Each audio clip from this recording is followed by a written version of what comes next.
Bonjour tout le monde. Je vous ai fait un tutoriel Lightroom dans lequel je vous montre comment je transforme une photo banale en photo intéressante. C'est une photo d'un taxi dans les rues. Au premier coup d'œil, la photo est bien plate à regarder. Avec un peu de post-traitement, j'ai réussi à faire une photo qui est visuellement forte. Dans le tutoriel, je vous montre aussi comment faire pour diriger l'attention des gens sur un détail dans la photo.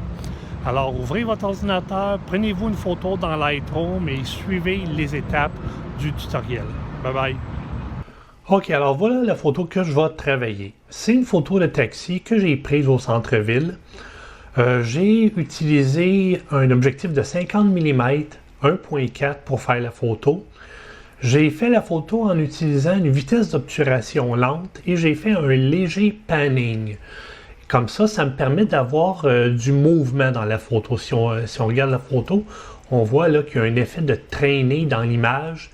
Alors, ça, c'est un truc qui est facile à utiliser quand on veut créer du dynamisme dans une image. On utilise une vitesse d'obturation lente et avec la caméra, on suit notre sujet pendant qu'il se déplace et ça va nous donner ce qu'on appelle un panning. On va voir un effet de filet dans la photo. Alors, la photo comme ça est un peu ennuyante. Alors, dans Lightroom, je vais rendre ma photo plus attrayante sur le plan visuel. Et la chose que je me demande avant de commencer mon traitement, je me demande toujours c'est quoi le point d'intérêt de la photo.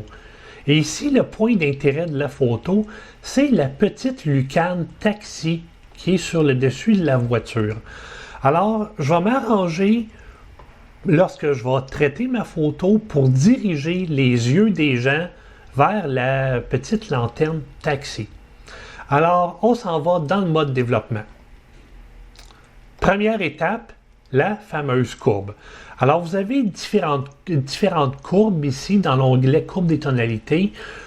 Si vous cliquez sur l'onglet à gauche, qui est comme deux petites vagues dans un rond, c'est la courbe paramétrique. Mais moi, je vais utiliser la courbe à point, qui est le cercle blanc ici. Alors, je vais assombrir les basses lumières de ma photo. Alors, je prends la courbe vers la gauche ici, je la descends, et je prends la courbe vers le milieu, et je la descends aussi. Et vous voyez, juste en faisant ça, j'ai assombri les basses lumières et les tons moyens de la photo. Et d'un seul coup, la photo devient plus contrastée, elle devient plus attrayante à l'œil. Ensuite, je vais aller dans les réglages de base. Je vais légèrement assombrir les noirs, augmenter un peu la luminosité des ombres, augmenter un petit peu la luminosité des blancs, diminuer la luminosité des hautes lumières afin de ne pas perdre de détails dans les régions blanches et un petit peu de contraste. Alors, lorsqu'on fait un panning, lorsqu'on fait des photos avec des vitesses d'obturation lentes, c'est normal que la netteté de la photo ne soit pas parfaite. Alors, pour compenser cette perte de netteté-là, je vais légèrement augmenter la clarté. Vous voyez, j'ai mis ma clarté à plus 10. Et je vais augmenter un peu la texture de la photo. C'est juste un petit ajout de clarté qui va faire en sorte que les régions de la photo qui ont été très peu altérées par le panning vont être un peu plus nettes. Ensuite, les couleurs. Alors, je vais diminuer la saturation de mes couleurs légèrement. Vous voyez, je mets ma saturation à moins 15. Et la raison pour laquelle je diminue la saturation, c'est tout simplement que la couleur rouge, avec la caméra que j'ai, va souvent se manifester dans la photo comme une grosse tache rouge à l'intérieur de laquelle il n'y aura aucun détail. Alors, pour pallier à ça, je diminue la saturation des couleurs. Et aussi, dans la photo que je veux faire, je ne veux pas que les couleurs soient trop agressantes. C'est la deuxième raison pour laquelle je choisis de diminuer la saturation des couleurs. Et je vais augmenter un petit peu la vibrance, question que les couleurs ne soient pas trop ternes. Ensuite, je vais revenir à mes courbes. Et là, je vais prendre la courbe bleue. Et avec la courbe bleue, je vais ajouter du bleu dans les basses lumières de la photo. Alors, je prends la courbe presque complètement à gauche et je la soulève légèrement. Et vous voyez, en faisant ça, j'ajoute du bleu à mes basses lumières. Je ne veux pas que mes hautes lumières reçoivent de bleu. Alors, je prends la partie droite de la courbe et je la redescends. Et je vais même la descendre un petit peu plus. Vous voyez, il y a comme une ligne qui sépare le graphique. OK? Cette ligne-là nous indique la position de départ de la courbe. Alors, qu'est-ce que je vais faire? C'est que je vais diminuer la partie droite de la courbe de façon à éviter qu'il y ait du bleu qui s'ajoute dans les hautes lumières. Et je vais descendre la partie droite en dessous de la ligne de point de repère de façon à ajouter du jaune dans mes basses lumières, dans mes hautes lumières, pardon. Voilà. Ensuite, le virage partiel. J'ajoute du bleu dans les ombres. J'ajoute une teinte de jaune verdâtre dans les hautes lumières. Voilà. Et je déplace la balance des couleurs vers la droite de façon à ce que la teinte jaune que j'ai ajoutée dans les hautes lumières soit dominante dans la photo. Et là, je trouve que ma teinte jaune est un petit peu trop prononcée, alors je vais diminuer la saturation de la teinte jaune que j'ai ajoutée à mes hautes lumières. Voilà. Alors, OK, là, je regarde la photo et je trouve que les blancs ne sont pas assez blancs. Alors, je vais prendre le curseur blanc de la région de tonalité et je vais l'envoyer vers la droite. Vous voyez, là, les blancs deviennent un peu plus blancs. Et je vais diminuer un petit peu les hautes lumières. Voilà. OK, maintenant, j'avais dit que le point d'intérêt de la photo, c'est la lanterne sur le dessus du taxi. Alors là, je vais travailler la lanterne.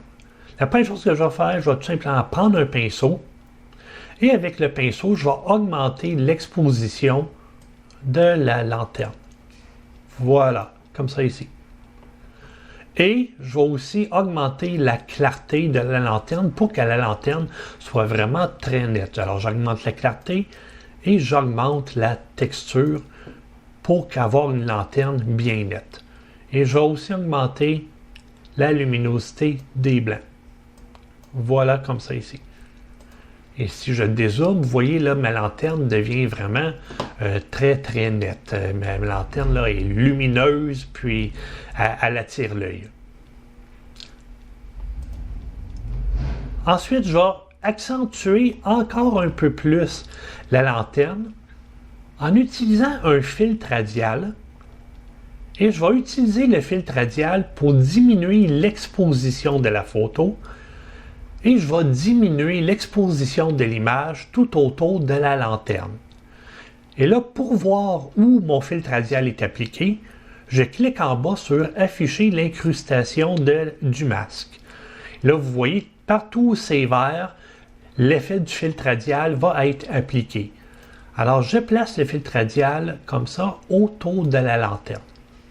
Voilà. Et là, avec mon filtre radial, je diminue la luminosité de la photo autour de la lanterne. Comme ça ici. En ce moment, c'est un petit peu... là, l'idée, c'est de diminuer l'exposition autour de la lanterne sans que ça devienne trop sombre. Alors, j'ai diminué l'exposition. Je vais augmenter la luminosité des ombres. Je vais diminuer la luminosité des noirs, comme ça ici. Je vais diminuer un petit peu le contraste. Je vais diminuer la saturation des couleurs juste un petit peu.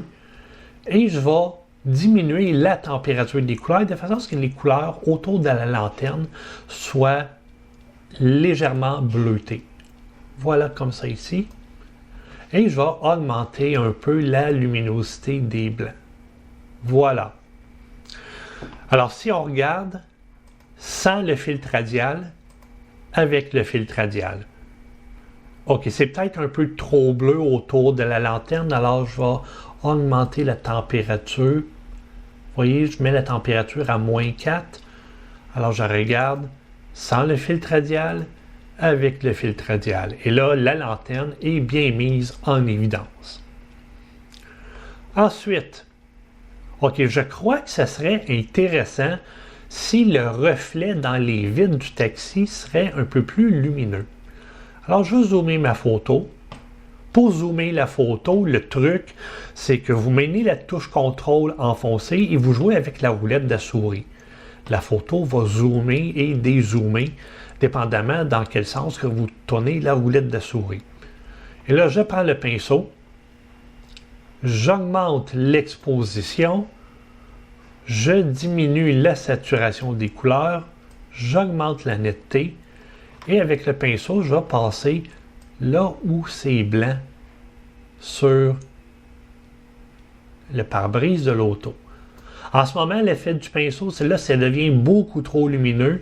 Alors, je vais diminuer l'exposition, voilà comme ça ici. Et je vais aussi diminuer un peu la luminosité des hautes lumières. Et je vais ajouter un petit peu de contraste. Voilà, ça donne de l'éclat au pare-brise. Et je vais faire la même chose sur la vitre de côté de l'auto. Voilà ici. Comme ça ici. Et la vitre à l'arrière. Voilà, comme ça ici. Vous voyez, en donnant un peu d'éclat aux vitres, ça rend l'ensemble de l'auto plus attrayante et ça fait en sorte que c'est moins visible qu'on a accentué la lanterne de taxi. Parce que vous voyez, lorsqu'on fait du post-traitement et qu'on choisit d'accentuer la présence d'un détail dans la photo, si en regardant la photo, on voit qu'il y a eu du post-traitement pour accentuer un détail, c'est très dérangeant à regarder la photo.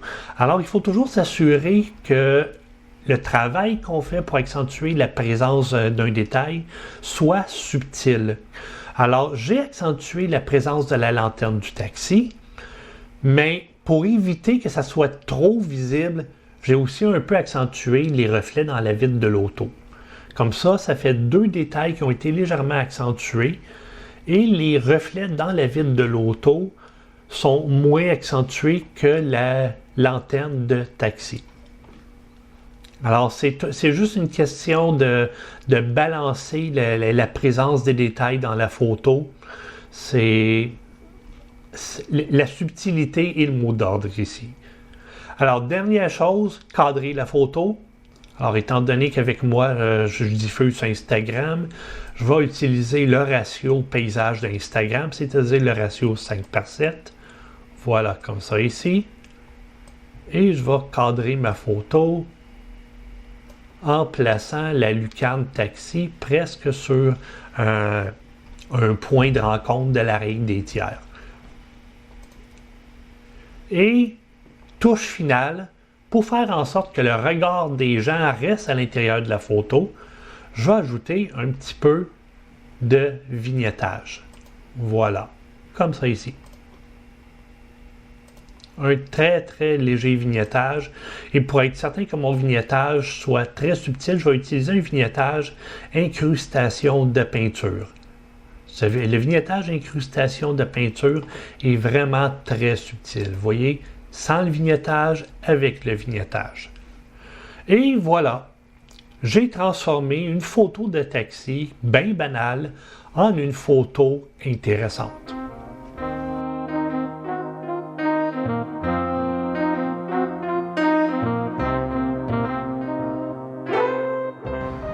Alors voilà, c'est un tutoriel très rapide, très simple. Ce que je veux que vous reteniez du tutoriel, c'est que pour avoir une bonne photo, il faut diriger le regard des gens vers le point d'intérêt de la photo. Ça commence à la prise de vue lorsqu'on cadre et compose la photo. Ça va aussi se faire en utilisant une mise au point sélective, mais ça se fait aussi en post-production. Alors, quand vous faites une photo, très important de diriger le regard des gens d'une manière quelconque vers le point d'intérêt de la photo. Et comme ça, votre sujet va popper devant les yeux des gens et vous allez avoir une photo qui est visuellement très forte. Alors, merci aux gens qui me suivent sur les réseaux sociaux. Merci aux gens qui prennent le temps de consulter mon site web. Si vous avez des questions, si vous avez des suggestions, n'hésitez pas à me contacter. Et bye bye.